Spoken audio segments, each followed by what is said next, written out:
நம்ம வாசிக்கலாம். மத்தேயு 11ஆம் அதிகாரம் 29வது வசனத்தை வாசிக்கலாம். சாந்தமும் மனத்தாழ்மையுமாய் இருக்கிறேன். வாசிங்க. என் நுகத்தை உங்கள் மேல் ஏற்றுக்கொண்டு, என் நுகத்தை உங்கள் மேல் ஏற்றுக்கொண்டு என்னிடத்தில் கற்றுக்கொள்ளுங்கள், அப்பொழுது உங்கள் ஆத்துமாக்களுக்கு இளைப்பாறுதல் கிடைக்கும். அப்பொழுது உங்கள் ஆத்துமாக்களுக்கு இளைப்பாறுதல் கிடைக்கும். ஆமா, என்னிடத்தில் கற்றுக்கொள்ளுங்கள் என்று என்ன பண்றாருன்னா கிறிஸ்து நமக்கு ஆலோசனை சொல்லுகிறார். ஆகவே எல்லா காரியத்தையும் நாம அவர்கிட்ட தான் கற்றுக்கொள்ளணும். அதுல குறிப்பா பேசுறதுக்கு அவர்கிட்ட தான் கற்றுக்கொள்ளணும். அவரை தவிர நமக்கு வேற யார் இருக்கா இல்லையா எல்லா விஷயத்தையும் கற்றுத்தர்றதுக்கு. ஆகவே கிறிஸ்துவிடத்துல பேசுவதற்கு நாம கற்றுக்கொள்ள வேண்டும் என்று கடந்த சில வாரங்களாக நான் உங்களுக்கு சொன்னேன். நம்பர் 1, காலம் அறிந்து பேசுங்கள் அப்படின்னு சொன்னேன். நம்பர் 2, கேட்கும் திராணிக்கு ஏற்ப பேசுங்கள் அப்படின்னு சொன்னேன். நம்ம கிட்ட இருக்கிற ஆடியன்ஸ் யார்கிட்ட பேசுறோமோ அவங்க திராணி என்ன, கெப்பாசிட்டி என்னவோ அது கேட்டபடி பேசுங்க அப்படின்னு சொன்னேன். 3ஆவதாக கவனமா பேசுங்க அப்படின்னு சொன்னேன். கவனமாய் பேசுங்கள். ஏன்னா உங்ககிட்ட பேசுகிற எல்லாரும் உங்களுடைய நலம் விரும்பிகள் கிடையாது. உங்களை குற்றப்படுத்தும்படி, உங்ககிட்ட இருக்கிற தகவல்களை சேகரிக்கும்படி, உங்களை கண்ணியில அகப்படுத்தும்படி எல்லாம் பேசக்கூடிய ஆட்கள் உங்களை சுற்றில இருக்கிறதுனால கவனமா பேசுங்க. யார் யார்கிட்ட என்னென்ன பேசணுமோ அப்படி பேசுங்க அப்படின்னு சொன்னோம். போன வாரம் கனிவாய் பேசுங்கள்னு சொன்னேன். நம்மளை சுற்றி இருக்கிற சில மக்கள் கிட்ட கனிவை காட்டுங்க, உங்க வார்த்தையில கனிவு வெளிப்படட்டும். இன்றைக்கு இன்னும் ஒரு காரியத்தை பார்க்கலாம். வாசிப்போம். 1 கொரிந்தியர் 14ஆம் அதிகாரம் 9வது வசனத்தையும் 19வது வசனத்தையும் நம்ம வாசிக்கலாம்.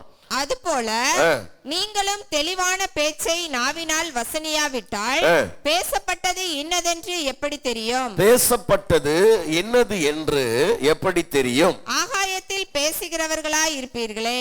ஆகாயத்தில் பேசுகிறவர்களாய் இருப்பீர்களே. 19வது வசனம். அப்படி இருந்தும் நான் சபையிலே அந்நிய பாஷையில் 10,000 வார்த்தைகளை பேசுகிறதிலும் மற்றவர்களை உணர்த்தும்படி என் கருத்தோட 5 வார்த்தைகளை பேசுகிறதே எனக்கு அதிக விருப்பமாய் இருக்கும். ஓகே, இந்த 14ஆம் அதிகாரம் 1 கொரிந்தியர் 14ஆம் அதிகாரம் என்பது அப்போஸ்தலனாகிய பவுல் கொரிந்து சபையில இருந்த ஒரு சின்ன குழப்பம். சர்ச்சில் அந்நிய பாஷைகளை பிரயோகப்படுத்துறதை பற்றி ஒரு சின்ன குழப்பம் வந்துச்சு. அந்த குழப்பங்களுக்கான அந்த கேள்விகளுக்கான பதிலாக இந்த அதிகாரத்தை எழுதுறாரு. இந்த அதிகாரத்தை முக்கியமான இந்த பொருள் என்னன்னா அந்நிய பாஷை பேசுதல் தான். அதுல அவர் ஒரு காரியத்தை சொல்றார் அழுத்தமா, நான் மற்றவர்களை உணர்த்தும்படி கருத்தோடு 5 வார்த்தைகளை பேசுகிறது எனக்கு அதிக விருப்பமா இருக்கும் அப்படின்னு சொல்றார். அப்ப இன்றைக்கு என்னுடைய செய்தியோட தலைப்பு என்னன்னா கருத்தாய் பேசுங்கள். Praise God. எல்லாரும் சொல்லுங்க, கருத்தாய் பேசுங்கள். ஆமா, கருத்தாய் பேசுங்கள். 9வது வசனத்துல அதை எப்படி சொல்றாருன்னா கவனிங்க. 9வது வசனம் எப்படி இருக்கு? அதாவது இந்த 9ஆம் வசனம் 8வது வசனத்தினுடைய தொடர்ச்சி. அந்தபடி எக்கால், இங்க பாருங்க, 7ல இருந்து நான் படிக்கிறேன். அப்படியே புல்லாங்குழல், சுரமண்டலம் முதலாகிய சத்தம் இடுகிற உயிரில்லாத வாத்தியங்கள் தொனிகளில் வித்தியாசம் காட்டாவிட்டால் குழலாலே ஊதப்படுகிறதும் சுரமண்டலத்தாலே வாசிக்கப்படுகிறதும் இன்னதென்று எப்படி தெரியும்? அந்தபடி எக்காலமும் விளங்காத சத்தமிட்டால் எவன் யுத்தத்திற்கு ஆயத்தம் பண்ணுவான்? அப்படின்னா இங்க பாருங்களேன், இப்ப நம்ம சபையில இத்தனை இன்ஸ்ட்ருமெண்ட் வச்சிருக்கிறாங்க இல்லையா?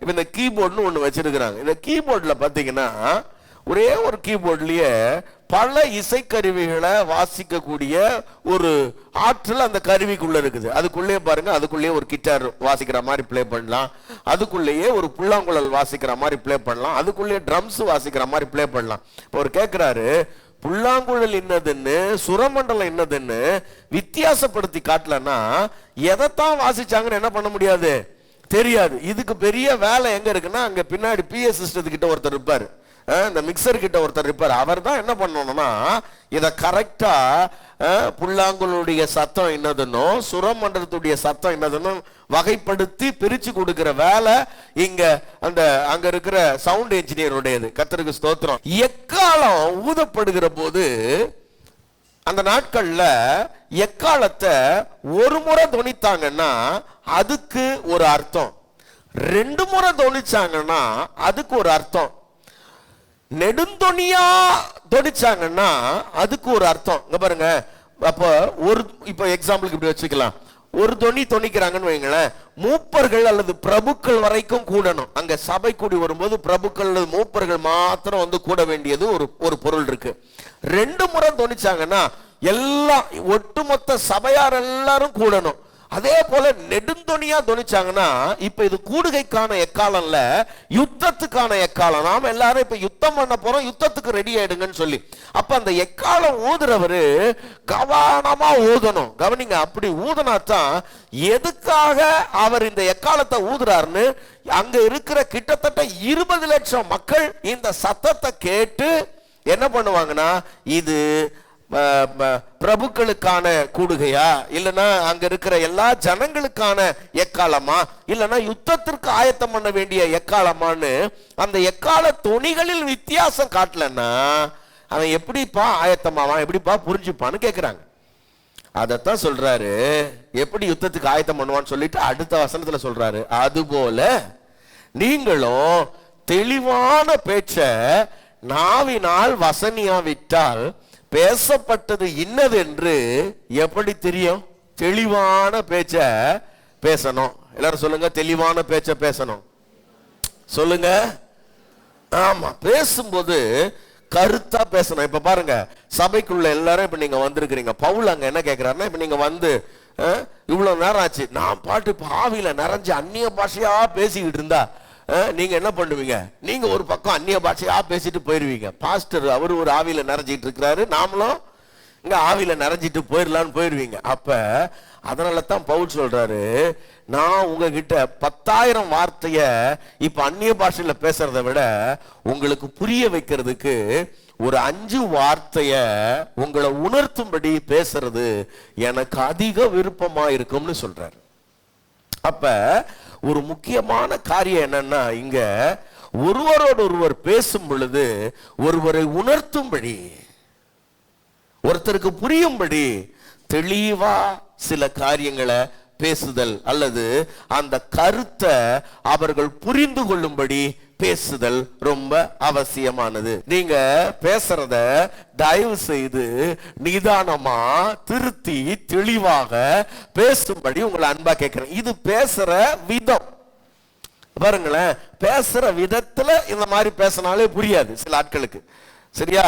சில ஆட்கள் வாய்க்குள்ளேயே வச்சுன்னு பேசுவாங்க, கடைக்கு போகும்போது பால் வேணும் வந்துருங்க அப்படின்னா, கடைக்கு போகும்போது பால் வேணும் நம்ம கிச்சன்ல இருந்து சொல்லிச்சு, நம்ம வெளியில போயிட்டோம் படிக்கட்டு வரைக்கும். அப்புறம் வந்ததுக்கு அப்புறம் பால் இல்ல, பால் வாங்கினார் சொன்னேன், வாங்கினார் இல்லையா, இப்ப மட்டும் சத்தம் வருது, அப்ப சொல்லணும்ல அத. அப்ப இது பேசுற தொனி இது. அதுக்கு அடுத்தது சில ஆட்கள் என்ன பேசுறோம்னே தெரியாம, அதாவது நம்ம பாணியில சொன்னா சுத்தி வளைச்சி வளவளா கொலகொலான்னு பேசிக்கிட்டே இருப்பாங்களே தவிர விஷயத்துக்கு வரமாட்டாங்க. சில ஆட்களுக்கு இது ஒரு பிரச்சனை. அதுல குறிப்பாக ஆண்களுக்கு இந்த பிரச்சனை ரொம்ப அதிகம். ஏன் இப்படி சொல்றேன்னு தெரியுமா? ஆண்களுக்குன்னு நம்மால் ஒரு தப்ப இதுதான் தப்புன்னு சொல்ல மாட்டாரு. நான் என்ன சொல்றேன் புரியுதா உனக்கு? நான் என்ன சொல்றேன்னு புரியுதா உனக்கு? சொல்லியா புரியல, உனக்கு எதுதான் புரிஞ்சிருக்குது, இது புரியாம போ அப்படின்றாரு. உங்களுக்கு புரியுதா நான் சொல்றது? சரி, அப்ப பாருங்க, சில நேரங்கள்ல இவங்க பாருங்களேன், எக்ஸாம்பிளுக்கு ஒண்ணு சொல்றேன். அவர் சொல்லுவாரு, இப்ப எதுக்கு தேவையில்லாம போன் பேசின்னு இருக்கிற அப்படின்றாருன்னு வைங்களேன். இப்ப நீங்க போன் பேசுறது அவருக்கு பிரச்சனை கிடையாது, நீங்க போன் பேசுற ஆள் இருக்காங்கல்ல அவங்க தான் அவருக்கு பிரச்சனை. ஓகே, எக்ஸாம்பிள் நம்பர் 1, நீங்க போன் பேசுறது பிரச்சனையே இல்ல இருக்கு, நீங்க போன் பேசுற ஆள் தான் பிரச்சனை. அதனால அந்த ஆள் கிட்ட பேசாதன்னு சொன்னா அது நீங்க கஷ்டப்படுவீங்க. அதனால அவர் என்ன சொல்றாருன்னா, இப்ப ஏன் தேவையில்லாம போன் பேசினுங்கிறாரு. புரிஞ்சுதா உங்களுக்கு? இப்ப புரிஞ்சிச்சு பாருங்க தெளிவா. இப்படிதான் சுத்தி வளைச்சு தான் சொல்லுவாரு. டைரக்டா வந்து நீ இந்த ஆள் கூட போன்ல பேசாத அப்படின்னு சொன்னா தான் நீங்க கேட்க மாட்டீங்களா, நீங்க சண்டை வலிச்சுப்பீங்கல்ல. நான் ஏன் பேசக்கூடாது, எதுக்கு பேசக்கூடாது, இப்படி எல்லாம் நீங்க கேள்வி கேட்டீங்கன்னா அந்த கேள்விக்கெல்லாம் இங்க அங்க பதில் இல்லை. அதனால அவர் ஒரே வார்த்தையில் சொல்றாரு, இப்ப எதுக்கு தேவையெல்லாம் பேசினுங்கிற நீ அப்படின்னு. இவ்வளவுதான், இதான் பாயிண்ட். அப்ப கவனிங்க, ஒரு விஷயத்த தெளிவா எடுத்து சொல்றதுக்கு தெரிந்து கொள்ளணும், கருத்தை உணர்த்தி தெளிவா பேசணும். இதுதான் எனக்கு பிரச்சனை, இதுதான் என்னுடைய ப்ராப்ளம்னு கருத்தை தெளிவா உணர்த்துறதுக்கு சில நேரங்கள்ல சகோதரர்களும் பல நேரங்கள்ல சகோதரிகளும் அவங்க வருங்க 30% தான் அதுல ஃபெயிலுன்னா நீங்க எல்லாம் 70% ஃபெயிலு. நீங்க நினைச்சுக்காதீங்க அம்மா அம்மா கரெக்டா சொல்றாருன்னு. இல்ல இல்ல, அவங்கள விட இதுல நீங்க ரொம்ப வீக்.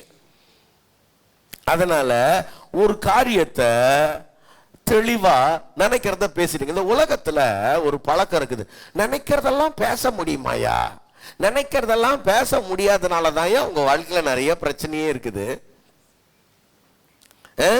நினைக்கிறதெல்லாம் பேச முடியாததுனால தான் உங்க வாழ்க்கையில நிறைய பிரச்சனைகளை நீங்க சந்திச்சுட்டு இருக்கிறீங்க. நினைக்கிறத, உள்ளத்துல இருக்கிறத திறம்பட தெளிவா உங்களுடைய கருத்தை நீங்க அறிவிக்கிறதுக்கு எப்பவுமே ஆயத்தமா இருங்க. இதத்தான் நான் நினைக்கிறேன், இதத்தான் நான் சொல்ல வரேன் அப்படின்றத நீங்க எப்பயும் சொல்லணும். நீங்க அப்படி சொல்ல வராத பட்சத்தில் நல்லா கவனிங்க, நீங்க சுத்தி சுத்தி சுத்தி சுத்தி பல காரியங்களை இந்த முறுக்கு பிடிக்கிற மாதிரி சுத்திக்கிட்டே இருக்கிறதுனால காரியங்கள் எதுவுமே நடக்க போறது இல்ல. கருத்தை ரொம்ப தெளிவா பேசுங்க. அதுலயும் ரொம்ப முக்கியமா பாருங்க, இப்படி யார்கிட்ட ரொம்ப தெளிவா துல்லியமா பேசணும் அப்படின்னு சொன்னா, உங்களை சுற்றி இருக்கக்கூடிய ரொம்ப நெருக்கமான மக்கள், உங்களோடு கூட ரொம்ப நெருக்கமா இருக்கக்கூடிய மக்கள், ஒரு இன்னர் சர்க்கிள் அப்படின்னு சொன்னா, இப்ப இயேசு கிறிஸ்துவோட ஒரு நான் சொன்னேன் இல்லையா, ஒரு 70 பேர், அந்த 70 பேர்ல இருந்து ஒரு 12 பேர், அந்த 12 பேர்ல இருந்து 3 பேர், அப்படி ஒரு நெருங்கிய வட்டத்துக்கிட்ட ஆண்டவர் ரொம்ப தாராளமா மனசு விட்டு பேசினார். அப்படி பேசினா சில ஆட்கள் நினைக்கிறாங்க, எவ்வளவு பேசினாலும் இந்த ஆளுக்கு புரியவே புரியாதியா அப்படின்னு நீங்க சொன்னீங்கன்னா, நான் உங்களுக்கு இப்ப இயேசு கிறிஸ்து கிட்ட இருந்து சில உதாரணங்களை உங்களுக்கு காண்பிக்க விரும்புகிறேன். நல்லா கவனிங்க, நாம பேசுறது ஒரு ஆளுக்கு புரியல அப்படின்னு நீங்க நினைக்கும் பொழுது தயவு செய்து, உண்மைதான், நீங்க நினைக்கிறது தப்பு இல்லை. நீங்க பேசுறது எல்லாருக்கும் எல்லா நேரத்திலையும் உடனே புரிந்து விட வேண்டும் என்ற அவசியம் இல்லை. உங்க அளவுக்கு புரிதலும், உங்க அளவுக்கு முதிர்ச்சியும், உங்க அளவுக்கு காரியங்களை விசாலமா பார்க்கக்கூடிய தன்மையும் உங்க கூட டிராவல் பண்ற எல்லாருக்கும் இருக்கணும்னு என்ன அவசியம்? Praise the Lord. விளங்குதா நான் சொல்றது? அல்லேலூயா. ஆமா, இப்ப நான் உங்ககிட்ட ஒரு எலுமிச்சை பழத்தை காட்டி, இது என்ன, இதுல இருந்த இதை பார்த்த உடனே உங்களுக்கு என்ன தோன்றுகிறது அப்படின்னு கேட்டா நீங்க என்ன சொல்லுவீங்க? சூன்யம். பாருங்க, தம்பி சொல்றாரு, ஐயோ இதை பார்த்த உடனே பயமா இருக்குது, யா சூன்யம் வச்சிடுவாங்கன்னு சொல்றாரு. கரெக்ட். வேற சகோதரிகள் சொல்றாங்க, இல்ல இல்ல நாங்க இதை புழிஞ்சு லெமன் சாதம் செய்யறதுக்கு யூஸ் பண்ணலாம்னு யோசிப்போம், இல்லைன்னா ஊறுகாய் போடலாம்னு யோசிப்போம், இல்லைன்னா புழிஞ்சு துணி துவைக்கிறதுக்கு, இல்லைன்னா பாத்திரம் தேய்க்கிறதுக்கு யூஸ் பண்ணலாம்னு யோசிப்போம். அப்ப எல்லாருக்கும் இதான யோசனை வருது. யாராவது சிட்ரிக் ஆசிட் நான் யோசிச்சீங்க, அதுக்குள்ள சிட்ரிக் ஆசிட் இருக்குதுயா. அப்ப இத ஒரு கெமிஸ்ட்ரி லேப்ல இருக்கிறவரை பார்த்தாருன்னா அவருக்கு என்ன தோணும்? அவருக்கு அதான் தோணும். அப்ப ஒருத்தர் பார்க்கிற மாதிரியே இன்னொருத்தர் ஒரு விஷயத்த பார்க்கணும்னு அவசியம் கிடையாது. ஒருத்தர் புரிந்து கொள்ற மாதிரியே இன்னொருத்தர் புரிந்து கொள்ளணும்னு அவசியம் கிடையாது. ஆனா கவனிங்க, காரியங்களை நாம தெளிவாக சொல்லவும் மற்றவங்களுக்கு புரிய வைக்கவும் கடமைப்பட்டிருக்கிறோம். யாருக்குன்னா, முக்கியமாக ஒரு 3 விதமான கூட்டத்தார் எப்பவுமே உங்களை சூழ்ந்து இருப்பாங்க. அந்த மக்களுக்கு நீங்க என்ன பண்ணணும்னா, கவனிங்க, உங்களுடைய காரியங்களை சில நேரங்கள்ல, ஏன்னா அங்க பாருங்களேன், உங்க வாழ்க்கையோட நெருங்கிய தொடர்புடைய உங்களுடைய குடும்பத்தினர், உங்களுடைய நெருங்கிய உறவுகள் அல்லது நலம் விரும்பிகள், நலம் விரும்பிகள், அதே போல உங்களுக்கு மேலான அதிகாரத்தில் உள்ளவர்கள், இப்படிப்பட்ட மக்களுக்கு நீங்க தயவு செய்து சில விஷயங்களை பேசும் பொழுது தெளிவா என்ன பண்ணுங்க, பேசுங்க. இந்த நாட்கள்ல இந்த தெளிவான உரையாடல் இல்லாததினாலே, தெளிவான கம்யூனிகேஷன் இல்லாததுனாலேயே எத்தனையோ குடும்பங்கள்ல இன்றைக்கு சமாதான குலைச்சல் உண்டாகி குடும்பங்கள்ல விவாகரத்து வரைக்கும் போகிறதற்கான காரணம் என்னன்னா, குடும்பத்துல தெளிவான கலந்துரையாடல் இல்லாதது. இது ஒரு பக்கம். குடும்பங்கள்ல பெற்றோர் பிள்ளைகளுக்கு இடையில ஒரு பெரிய பிளவு உண்டாகிறதற்கான காரணம் என்னன்னா, இந்த கலந்துரையாடல் இல்லாதது. பிள்ளைகள் தங்களுடைய மனம் போன போக்குல நடக்கிறாங்க. ஒரு குறிப்பிட்ட காலம் வரைக்கும் பெற்றோரையே சுற்றி வந்த பிள்ளைங்க ஒரு அவங்களுடைய வாலிப பிராயத்துக்கு பிறகு இல்லைன்னா அவங்களுடைய டீனேஜுக்கு பிறகு கூட சில நேரங்களில் பிள்ளைங்க பெற்றோர்களுக்கும் அவங்களுக்குமான உறவுல ஒரு பெரிய விரிசல் உண்டாகிறது. அவர்கள் தங்களுக்கு ஏற்ற நண்பர்களை தெரிந்தெடுக்கிறாங்க. தங்களுடைய உலகம் வேறு என்று பார்க்கிறார்கள். இந்த பெற்றோருடைய உலகத்திலிருந்து அவங்க வேற எங்கேயோ பயணிக்கிறாங்க. இதுக்கு காரணம் என்னன்னா, கலந்துரையாடல் இல்லாததுதான். சரியாக நாம என்ன பண்ணலன்னா பேசல. சில நேரங்கள்ல பிள்ளைங்க எங்கேயோ வழி தவறி போறாங்கன்னா அவங்களுக்கு நல்லது எது கெட்டது எதுன்னு நாம எதையுமே பேசலையே அவங்க கிட்ட. நாம எப்பவுமே ஒரு கமாண்டரா இருந்து அவங்களுக்கு கட்டளை இடுகிறோமே தவிர ஒரு கைடா இருந்து கூட இருந்து ஒரு நாளும் நடத்துறதுக்கு நாம தயாரா இல்லை. இதை செய், இதை செய்யாத, செய் செய்யாத. பழந்ததுல இருந்து இதையே கேட்டு கேட்டு அவங்களுக்கு சலிச்சிடாதா? செய்ய செய்யாத, செய்ய செய்யாத. ஒரு காரியத்தை செய்யினா ஏன் செய்யி, செய்யாதன்னா ஏன் செய்யாத. அதை பற்றி நாம என்னைக்காவது பிள்ளைகளோட பேசி இருக்கிறோமா? கலந்துரையாடி இருக்கிறோமா? பேசுறதே கிடையாது. அதனால பெற்றோர் பிள்ளைகளுக்கு இடையில ஒரு சரியான புரிதல் இல்லை. ஒரு பெரிய பிளவு உண்டாயிடுது. ஒரு கட்டத்துக்கு மேல பிள்ளைகள் பெற்றோரோட எந்த விதமான உறவிலும் இல்லை. நீங்க பாத்தீங்கன்னா இன்றைக்கு இருக்கிற அதாவது இந்த சீனியர் சிட்டிசனுடைய பெரிய பிரச்சனை என்னன்னா, முதுமை அடைந்த பிறகு உடைய பெரிய பிரச்சனைன்னா, என் பிள்ளை எனக்கு ஒரு போன் பண்ணி எப்படி இருக்குன்னு கேட்க மாட்டான்பா. எப்படி இருக்கிறான்னு கேட்க மாட்டேன். ஒரு போன் பண்ணி பேசுறதுக்கு அவனுக்கு நேரம் இல்லைன்னு அவங்க வருத்தப்பட்டுக்கிறாங்க. கவனிங்க, அவன் செய்யறது தவறு என்றால் நான் சொல்றேன், அவன் எதிர்பார்த்த பொழுது நாம் அவனுக்கு நேரம் கொடுத்தோமான்னு கேட்கிறேன். அவனோடு நேரம் செலவிட்டோமா? நாம் என்ன தெரியுமா சொல்லுவோம்? அவனுக்காகத்தானே நாங்க ஓடிக்கிட்டே இருந்தோம், அவனுக்காகத்தானே பிரயாசப்பட்டுக்கிட்டு இருந்தோம். கரெக்ட். அங்கத்தான் நம்ம கோட்டை விடுறோம். இங்கத்தான் பிரச்சனை ஆயிடுது. பெற்றோர் பிள்ளைகளுக்கு இடையில ஒரு பெரிய பிளவு உண்டாகி விடுகிறது. வேலை ஸ்தலங்கள்ல நீங்க ஒரு நல்ல ஒரு முதலாளியா இருந்தா உங்களோடு கூட வேலை செய்கிற மக்களோட சரியான தொடர்புல இல்லாதனால உங்ககிட்ட எவனுமே வேலைக்கு நிக்க மாட்டான். ஏன்னா உங்களுக்கு வேலை வாங்கவே தெரியாது. வேலை வாங்கவே தெரியாது. ஒரு வேலையை எப்படி பகிர்ந்தளிக்க வேண்டும் என்று உங்களுக்கு தெரியாது. ஒருத்தரை அன்பா தட்டி கொடுத்து வேலை வாங்குறதுக்கு உங்களுக்கு தெரியாது. அப்புறம் எப்படி பாருங்களேன், அப்புறம் எப்படி உங்ககிட்ட ஆட்கள் வந்து வேலை செய்வாங்க நீங்க நினைக்கிறீங்க? நீங்க ஒரு தொழிலாளியா இருந்தா, நல்லா கவனிங்க, நீங்க தொழிலாளியா இருந்தா நீங்கள் மேம்படுவதற்கு, நீங்கள் கற்றுக்கொள்வதற்கு எப்போதுமே உங்க காதுகளை திறப்பீங்க. நீங்க கற்றுக்கொள்ளவும் மேம்படவும் உங்களை வளர்த்து கொள்ளவும் இந்த நிலையிலிருந்து மேலான நிலைக்கு உயர்ந்து போகக்கூடிய வழிமுறைகளை யோசிக்கக்கூடிய ஒரு தொழிலாளியா நீங்க இருப்பீங்க. பாருங்களேன், உங்களை நான் எப்பவுமே அடிக்கடி சொல்லுவேன், தொழிலாளிகளா ஒருத்தர் இருப்பீங்கன்னா உங்களை கூடுதலா கொஞ்சம் சம்பளம் கொடுத்து கூட இந்த ஆளை வச்சுக்கணும்னு நினைக்கணும். ஏன்னா உங்களுடைய திறமையும் உங்களுடைய அர்ப்பணிப்பும் உங்களுடைய உண்மையும் அவங்கள கவனிங்க, அவங்களை என்ன பண்ண கூடாதுன்னா, இவன் போனா 1000 பேர் இருக்கிறான் அப்படின்ற அந்த எண்ணத்துக்குள்ள தள்ளிடவே கூடாது. இவங்களை பார்க்கும் போதே இந்த ஆள் மாதிரி ஒரு ஆள் நமக்கு கிடைக்கவே மாட்டான் அப்படின்ற எண்ணத்தை நீங்க உண்டாக்கணும், உங்களுடைய உழைப்பினாலும் உங்களுடைய திறமையினாலும்.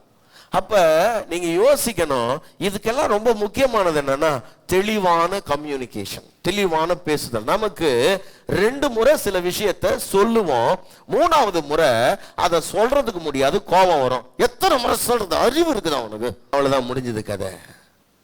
2 தடவைக்கு மேல பேச முடியாது, 2 தடவைக்கு மேல கேட்க முடியாது எதையுமே. அப்ப தெளிவான கம்யூனிகேஷன் இல்லாதனால ஒரு கருத்தை ஒழுங்கா ஒருத்தர் சொல்றத ஒருத்தர் புரிந்து கொள்ள முடியாததுனால எத்தனை இடங்கள்ல பிரச்சனை, எத்தனை உறவுகள்ல குழப்பம், ஒருத்தர் என்ன சொல்ல வராங்கன்னே தெரியாம அதுக்குள்ள இங்க கோவப்படுற ஆட்கள். ஆமா, அவங்க பேசி முடிக்கிறதுக்கு முன்னாடியே இங்க பேச்சு தொடருது. இப்படி எத்தனை இடங்கள்ல விரிசல்களை நாம பார்க்க முடியுது. அருமையான தேவ பிள்ளைகளே, நான் சொல்றேன், உங்களுடைய வாழ்க்கையில கருத்தை தெளிவாய் அறிவீங்கள். பாருங்க, இன்றைக்கு செய்தியில ஒரு 3 முக்கியமான காரியத்தை உங்களுக்கு சொல்ல விரும்புறேன். ஒன்று, உங்களை சுற்றி இருக்கிற அறியாமையுள்ள மக்களுக்கு நீங்க எப்பவுமே கொஞ்சம் தெளிவா பேசிக்கிட்டே இருங்க. அவங்களுடைய அறியாமைய நீங்க சகிச்சுக்கத்தான் வேணும். அறியாமையுள்ள மக்களிடத்தில் தெளிவாய் பேசுங்கள். நம்பர் 2, அன்புள்ள மக்களிடத்தில் தெளிவாய் பேசுங்கள் அல்லது கருத்தாய் பேசுங்கள். நம்பர் 3, அதிகாரமுள்ள மக்களிடத்துல கருத்தாய் பேசுங்கள். இந்த 3 காரியத்தை தான் நான் உங்களுக்கு விளக்க போகிறேன். முதல்ல, அறியாமை உள்ள மக்களிடத்துல கருத்தாய் பேசுங்கள். ஆண்டவராகிய இயேசு கிறிஸ்து அவரோட இருந்த சீஷர்களுக்கு கவனிங்க, அவர் எப்படி பேசினாருன்னு நான் உங்களுக்கு காண்பிக்க போறேன். இந்த யோவான் எழுதின சுவிசேஷம் 11ஆம் அதிகாரத்தை நீங்க எடுத்து வைத்துக் கொள்ளுங்க. அங்க இயேசு கிறிஸ்துவுடைய சிநேகிதன் எனப்பட்ட அல்லது அந்த குடும்பத்து மேலேயே அவர் ரொம்ப அன்பா இருந்தாரு, அந்த குடும்பத்து மேலேயே ரொம்ப பிரியமா இருந்தாருன்னு வசனம் சொல்லுது. அந்த குடும்பம் மரியாள், மார்த்தாள், லாசரு என்கிறதான அந்த 3 பேர். உடனே நீங்க கேள்வி கேட்க கூடாது, அவர் ஏன் அந்த குடும்பத்து மேல மட்டும் அன்பா இருக்கிறாரு? அவர்கிட்ட தான் நீங்க போய் கேட்கணும். அவர் ஏன் அந்த குடும்பத்துக்கிட்ட மட்டும் அன்பா இருக்கிறாரு? அப்ப இயேசு கிறிஸ்துவே பார்ஷியாலிட்டி பாக்குறாராலாம் நீங்க அவரை கேள்வி கேட்க முடியாது. அவருக்கு தெரியும் யார்கிட்ட அன்பா இருக்கணும், யார்கிட்ட தள்ளி இருக்கணும்லாம் அவருக்கு தெரியும். அவர் அன்பா இருக்கிறார். இப்ப அன்பா இருக்கிற அந்த குடும்பத்துல திடீர்னு ஒரு வியாதி வருது. நல்லா ஞாபகம் வச்சுங்க, லாசருவுக்கு என்ன வந்துருச்சு? திடீர்னு ஒரு வியாதி வந்துருச்சு. நல்லா ஞாபகம் வைங்க, சில நேரங்கள்ல தேவனை நேசிக்கிற பிள்ளைகளோட வாழ்க்கையில சில சங்கடங்கள், சில கஷ்டங்கள், சில வியாதிகள், சில பலவீனங்கள், சில போராட்டங்கள் வருதுன்னா நீங்க உடனே சோர்ந்து போயிடக்கூடாது. சில ஆட்கள் என்ன நினைக்கிறாங்கன்னா, ஆண்டவரை நான் நேசிக்கிறேயா, என் வாழ்க்கையில ஏன் கஷ்டம் வருது, என் வாழ்க்கையில ஏன் போராட்டம் வருதுன்னு நினைக்க கூடாது. உன் வாழ்க்கையில கஷ்டம் வந்தாலும் கர்த்தர் உன் கூட தான் இருக்கிறாரு. ஆமென் சொல்லுங்க பார்க்கலாம். நீ அக்கினி சூளையில நீ உன்னை போட்டாலும் உன் நடுவுல கர்த்தர் இருக்கிறாருன்றதை நீ மறந்துடாத. ஆமென். ஆமா, நீ தண்ணீர்களை கடக்கும் போது கர்த்தர் உன் கரத்தை பிடிச்சிட்டு உன் கூட தான் இருக்கிறாரு. நீ நினைக்காத ஆண்டவர் என்னை விட்டு விலகிட்டார் போல, ஆண்டவர் என் கூட இல்லவே போல, ஆண்டவர் என்ன மறந்துட்டார் போல நினைக்காத. கர்த்தர் உன் கூட தான் இருக்கிறார். ஆமென் சொல்லுங்க பார்க்கலாம். பக்கத்துல கை பிடிச்சு சொல்லு, நீ அக்கினியில நடந்தாலும் கர்த்தர் உன் கூட தான் இருக்கிறாரு, ஆறுகளை கடந்தாலும் கர்த்தர் உன் கூட தான் இருக்கிறாரு. இங்க வியாதி வந்துச்சு, ஒரு பலவீனமான நேரம். ஆண்டவர் கவனிங்க, ஆண்டவர் அமைதியா இருக்கிறார். சில நேரத்துல சரி வியாதி வந்துருச்சு, உடனே ஆண்டவர் வந்து சுகம் தரலாம்ல. ஆண்டவர் சொல்றாரு, அவன் வியாதியா இருக்கிறான்னு கேள்விப்பட்ட பிறகு இன்னும் 2 நாள் என்ன பண்றாரு? அவரு போகல. நல்லா கவனிங்க, வியாதியா இருக்கிறான்னு சொன்னா உடனே ஓடி போய் பார்க்கணும் இல்லையா? இயேசு கிறிஸ்து அவர் மனதுருக்கம் மிகுந்தவர் தானே. அப்ப அவர் வந்து பார்க்கல. சில நேரங்கள்ல நம்முடைய வேதனையான நேரங்கள்ல ஆண்டவர் அமைதியா இருப்பார். ஆண்டவர் தாமதம் பண்ணுவது போல தெரியும். உன் வாழ்க்கையில அந்த தாமதங்கள்ல நீங்க சோர்ந்து போயிடாதீங்க. அந்த தாமதமான நேரங்கள்ல கர்த்தர் ஒண்ணுமே கிரியை செய்யல நினைக்காதீங்க. தேவன் உன் வாழ்க்கையில மகிமைப்பட போறாரு. அல்லேலூயா. எத்தனை பேர் அதை விசுவாசிக்கிறீங்க? இங்க லாசரு வியாதியா இருக்கிறான் என்று தெரிந்தோம், பின்னர் 2 நாள் தாமதமா இருந்தார். ஆண்டவர் சொல்றாரு, இந்த வியாதி மரணத்துக்கு ஏதுவான வியாதி கிடையாது, அந்த மரணத்துல தேவன் மகிமைப்பட போகிறார் என்று அந்த வசனம் சொல்லுகிறது. அன்பான தேவ பிள்ளையே, உன் வாழ்க்கையில உண்டாகிற தாமதங்கள் எல்லாம் தேவன் தம்முடைய நாமத்தை மகிமைப்படுத்துவதற்கு ஏதுவான காலங்கள் என்பதை நீ உணர்ந்து கொள். கர்த்தர் தாமதிக்கிறார் நினைக்காத. உன் ஜெபங்களுக்கெல்லாம் கர்த்தர் பதில் தருவார், உன்னை ஆசீர்வதிப்பார். ஆமென். அல்லேலூயா. அப்ப ஆண்டவர் வெயிட் பண்றார். வெயிட் பண்ண பிறகு இங்க என்ன நடக்குதுன்னா, இப்ப 2 நாள் கழிச்சு அவருக்கு ஒரு செய்தி வருது. என்னன்னா, இப்ப வியாதியா இருந்த அந்த லாசரு மரித்து போனான்னு ஒரு செய்தி வருது. வியாதியா இருந்த லாசரு மரித்து போனான்னு ஒரு செய்தி வருது. கவனிங்க, இப்ப இயேசு கிறிஸ்து கூட இருந்த சீஷர்கள் கிட்ட சொல்றாரு, அவங்க ஊர்ல இந்த மரித்து போனான்ற வார்த்தைய மரித்து போனான்னு சொல்ல மாட்டாங்க. என்ன சொல்லுவான்? அவன் நித்திரையா இருக்கிறான்னு சொல்லுவாங்க. நம்ம போஸ்டர்லாம் எப்படி அடைப்போம்? கர்த்தருக்குள் நித்திரை அடைந்தார் சொல்றோம் இல்லையா? இப்ப இயேசு கிறிஸ்து சொல்றாரு, லாசரு நித்திரை அடைந்தான், நான் போய் அவனை எழுப்பணும், வாங்க போலான்றார். லாசரு நித்திரை அடைஞ்சிட்டான், நான் எழுப்பணும், வாங்க போலான்னு கூப்பிடுறார். கவனிங்க, இப்ப கூட இருக்கிறவங்க என்ன சொல்றானுங்கன்னா, அவனுக்கு சொல்றத பாருங்களேன். ஆண்டவர்கிட்ட, ஆண்டவரே அவன் நித்திரையா இருந்தா அவனையும் எஞ்சிக்க போறான், நீங்க ஏன் எழுப்பணும்? அவன் என்ன நினைக்கிறான்? அவன் தூங்குறான்னு நினைக்கிறான். இவர் சொல்றது அவனுங்களுக்கு புரியல.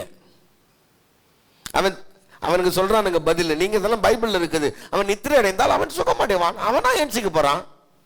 தூங்குறவன் எஞ்சிக்கணும், நம்ம என்னத்துக்கு போய் எழுப்பணும்? அவன் இதுக்காக அவ்வளவு தூரம் டிராவல் பண்ணி போய் எழுப்புவாங்களா யாராவது? எவ்வளோ இந்த மாதிரி ஆளுங்களை தான் இயேசு கிறிஸ்து கூட வச்சுக்கிறாரு. அப்ப தெரிஞ்சுங்க நம்மளெல்லாம் ஏன் வச்சுக்கிறாருன்னு. சோத்திரம். அப்ப பாருங்களேன், இயேசு கிறிஸ்து இப்போ ரொம்ப தெளிவா சொல்றாரு, பாருப்பா லாசரு செத்து போயிட்டான், வாங்க இப்ப நாம டெத்துக்கு போனோன்றாரு. இன்னொருத்தல இதை விட இன்னும் ஒரு முட்டாள்தனம் தெரியுமா? கூட இருக்கிறவன் சொல்றான், வாங்க நாமளும் போய் சாவலான்றான். சாவுக்கு போலான்னா நாமளும் போய் சாவலான்றான் சார் இவன். யோசிச்சு பாருங்களேன், இந்த மாதிரி ஆளுங்களை வச்சுக்கின்னு அவர் உலகத்தையே கலக்கினுக்கிறார் அவரு. ஸ்தோத்திரம். கூட வாடா போலான்னா வாங்க வாங்க போய் சாவலான்றான். அவர் சாவறதுக்காக கூப்பிடுறாரு, செத்த எழுப்புறதுக்கு கூப்பிடுறாரு, இவன் சாவலாம் போலான்றான். புரியவே இல்லை கடைசி வரைக்கும். சரி, இந்த எப்பவுமே எனக்கு தெரிஞ்சு சின்ன வயசுல இருந்துமா பொம்பளை பசங்களுக்கு கொஞ்சம் கற்பூர புத்தி, எல்லாம் டக்குன்னு புரிஞ்சுப்பாங்கன்னு சொல்லுவாங்க. தெரியல எனக்கு. நான் நினைச்சேன் இயேசு கிறிஸ்து இங்க இந்த ஊருக்கு வந்த உடனே, சரி இங்க ஒரு 2 பொம்பளை பசங்க இருக்குது, மார்த்தாள் மரியாள்னு, அதுங்களுக்கு கொஞ்சம் கற்பூர புத்தியாச்சு, டக்குன்னு புரிஞ்சுக்கும் அப்படின்னு நினைச்சிட்டு, இப்ப இயேசு கிறிஸ்து இங்க வந்த உடனே மார்த்தாள் ஓடி வருது, அவர் வர்றாருன்னு சொல்லிட்டாங்க. ஓடி வந்த உடனே அவரு அப்படியே பிடிச்சிக்கிட்டு உடனே இவர் சொல்றாரு, இல்ல இல்ல சகோதரர், நீர் இங்க இருந்திருந்தா அவன் செத்துருக்க மாட்டான் அந்த அம்மா. அவர் சொல்றாரு, இல்ல இல்ல இப்பவும் நீ விசுவாசித்தால் தேவனுடைய மகிமைய காண்பா, உன் சகோதரன் எழுந்திருக்க போறான். அந்த அம்மா சொல்லுது, கடைசி நாள்ல உயிர் தேர்தல் நடக்கிற கடைசி நாள்ல அவன் எழுந்திருப்பான்னு எனக்கு கூட தெரியும். அது அவர் இப்ப எழுப்புறன்றாரு. அந்த அம்மா சொல்லுது, கடைசி நாள்ல ஏஞ்சிப்பான் தெரியும் ஆண்டவரு. அதுக்கும் புரியல. ஆம்பளை பசங்களுக்கு தான் புரியல, தத்தியா இருக்குன்னு பார்த்தா இது அதுக்கு மேல இன்னொன்னு வருது, இதை விட சின்னது. இந்த வீட்டுல சின்னதுங்க தான் கொஞ்சம் உஷாருன்னு பார்த்தா அது வருது. அது வந்தா அந்த அம்மா அழுதுட்டு பாதத்துல விழுந்து, நீர் உயிரோடு இருந்தால் நாம மறிச்சிருக்க மாட்டான். அதேதான் அதுவும் சொல்லுது. புரியவே இல்லை. அப்ப சுற்றி இருக்கிற மக்களுக்கு இவர் யார் என்றோ இல்லைன்னா இவர் என்ன சொல்ல வருகிறார் என்கிற அந்த செய்தி முழுமையாக புரியவில்லை. ஆனாலும் அவர் அவர்களோட பேசிக்கிட்டே இருக்கிறார். ஏங்க நம்ம ஆளுங்களுக்கு பாருங்களேன், 2 தடவை தாங்க சொல்லுவான், 3ஆவது தடவை நான் பேசுறதுனால உனக்கு புரியாது, கம்முன்னு போயிடு நீ அப்படின்வான். கோவம் வந்துடும் நம்ம ஆட்களுக்கு. சிலனா சில ஆட்கள் பாருங்களேன், எப்பவுமே அது சில ஆட்கள் இந்த புரியாத ஆட்கள் இருந்தா இவங்க ஆட்டோமேட்டிக்கா என்ன பண்ணிடுவாங்கன்னா மௌன சாமியார் ஆயிடுவாங்க. சரி சரி நம்ம திரும்பவும். ஏன்னா இவருக்கு என்ன நினைப்பாயிடுதுன்னா, நான் பேசுறத நீங்க யாருமே என்ன பண்ண முடியாது, புரிஞ்சுக்கிற அளவுக்கு உங்க யாருக்குமே என்ன இல்லை, அறிவு கிடையாது, கெப்பாசிட்டி கிடையாது. கவனிங்க, இயேசு கிறிஸ்து இந்த மக்களோட தொடர்ந்து பேசிக்கிட்டே இருக்கிறார். லாசருவோட இந்த மரணம் மாத்திரம் இல்ல, அவர் தன்னுடைய மரணத்தை பற்றியும் அவர்களோட பேசுறாரு. அவர் தன்னுடைய மரணத்தை பற்றியும் பேசுறாரு. இவங்களுக்கு எவ்வளவு பேசினாலும் புரியாத மாதிரி இதுவும் அவங்களுக்கு புரியல. இயேசு கிறிஸ்து தன்னுடைய மரணத்தை பற்றி சில வசனங்களை வாசிக்கிறீங்களா?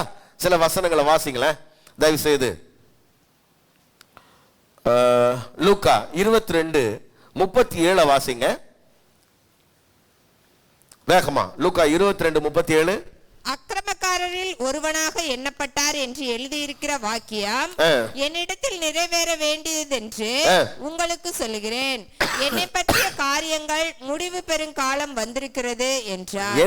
என்னை பற்றிய காரியங்கள் முடிவு பெறும் காலம் வந்திருக்கிறது. என் டைம் முடிய போதுன்றார், நான் மரிக்க போறேன்றார்.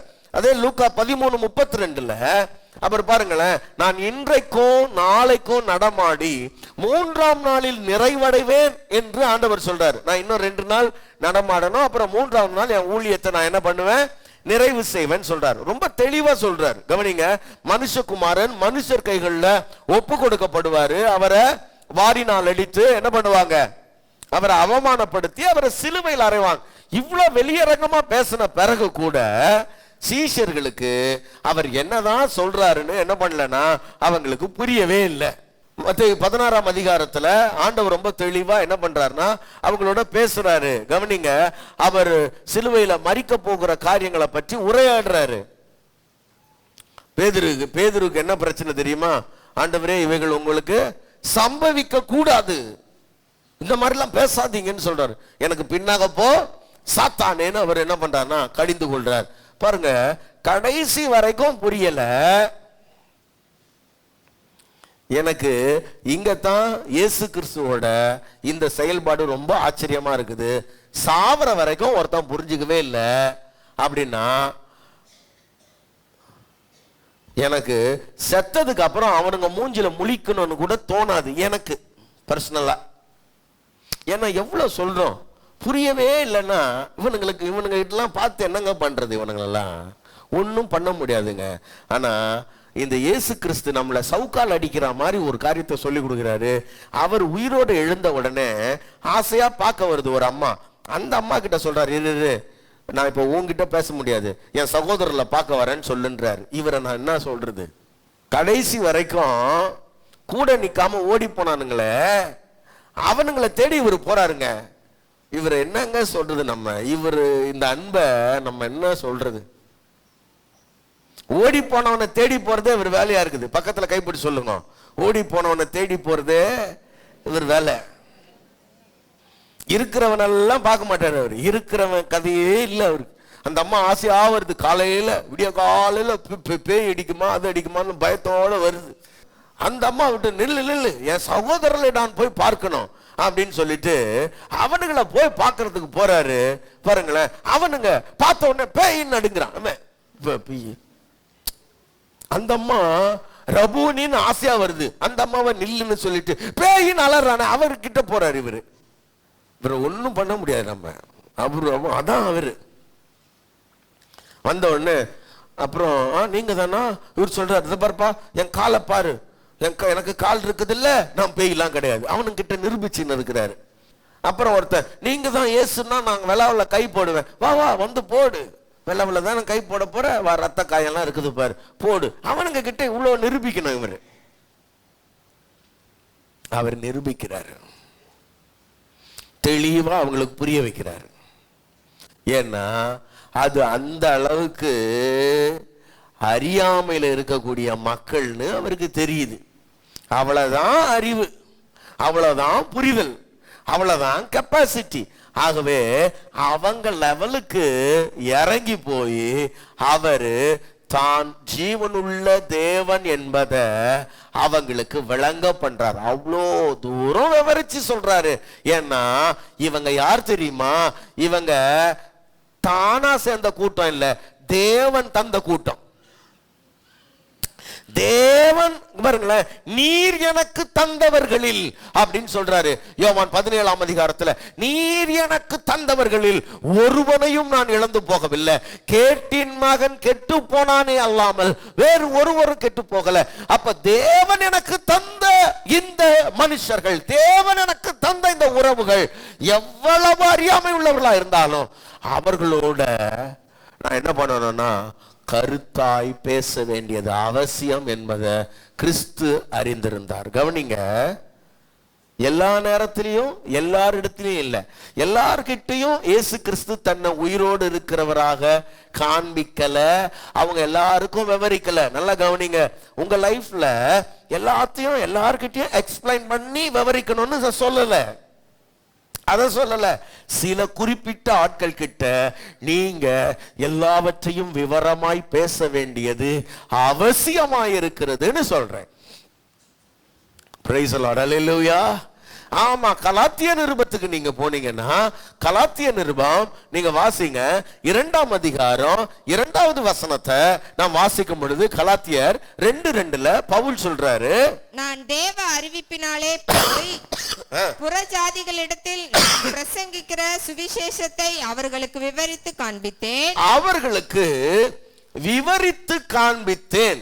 ஆயினும் நான் ஓடுகிறதும் ஓடினதும் வீணாகாத படிக்கு எண்ணிக்கையுள்ளவர்களுக்கே தனிமையாய் விவரித்து காண்பித்தேன். கவனிங்க, நான் இந்த கலாத்திய சபையில பவுல் பிரசங்கிக்கிற பிரசங்கம் தவறான பிரசங்கம்னு சில ஆட்கள் இங்க சொல்லிட்டு போயிட்டாங்க இந்த கலாத்திய சபையில. அப்ப இந்த கலாத்திய சபையில இருக்கிற அந்த மக்களுக்கு இவர் சொல்றாரு, என்ன சொல்றாரு தெரியுமா? நான் ஒரு சிலருக்கு நான் என்ன பிரீச் பண்றேன், என்னோட தியாலஜி என்ன, நான் பெற்றிருக்கிற ரெவலேஷன் என்ன அப்படின்றத ஒரு குறிப்பிட்ட சில ஆட்களுக்கு நான் என்ன பண்றேன்னா விவரித்து காண்பித்தேன். அதை எண்ணிக்கை உள்ளவர்களுக்கு எல்லாருக்கும் நான் சொல்லல. எல்லாருக்கும் சொன்னாலும் அதை புரிஞ்சிக்க கூடிய கெப்பாசிட்டி அவங்களுக்கு இருக்க போறது இல்ல. எண்ணிக்கை உள்ளவர்களுக்கு தனிமையாய் நான் அதை விவரித்து காண்பித்தேன். சில குறிப்பிட்ட ஆட்களுக்கு மாத்திரம் நான் என்ன பண்றேன், அதை விளக்க பண்றேன். கவனிங்க, எல்லா நேரத்திலையும் எல்லாருக்கும் எல்லாம் புரிஞ்சிடாது. ஆனா எண்ணிக்கை உள்ள சிலருக்கு அதை சொல்லணும்.